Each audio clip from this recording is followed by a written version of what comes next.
Hello everyone. Welcome to the Eastern Shore Citizen Science Coastal Monitoring Network. In this space, we explore the keys to understanding, protecting, and managing our coasts in a resilient manner.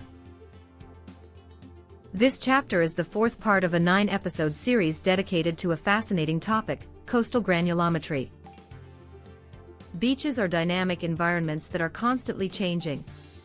The ideal frequency for our monitoring depends on what we want to study, the nature of the beach, and our available resources. Flexibility is key to obtaining meaningful results. Monitoring can be of three types. Regular monitoring, with periodic measurements, captures seasonal trends such as dune accumulation due to summer winds. Intensive monitoring, with frequent measurements, is for rapid changes. Event-driven monitoring, following storms, helps us understand their effects. For manual monitoring, semi-annual sampling is suggested, during the dry and rainy seasons, for ecological particle size analysis. With citizen science, this can be done weekly or monthly. Technological methods allow for greater frequency because they are faster.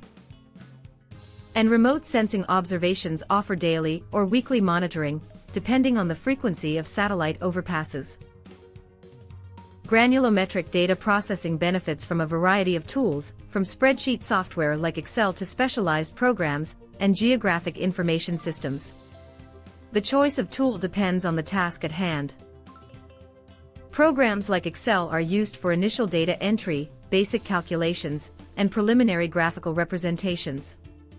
For advanced analysis, we use specialized software like Gratastat, which calculates statistical particle size distribution parameters and generates detailed graphs. And then, there are the geographic information systems and advanced imaging software.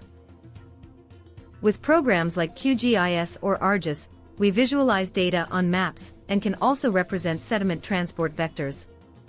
These are crucial tools for interpreting coastal dynamics and for territorial planning. Tools like ImageJ are used to process beach images and make precise measurements from calibrated photos. Satellite images from remote sensing are processed to estimate slope and grain size on a global scale.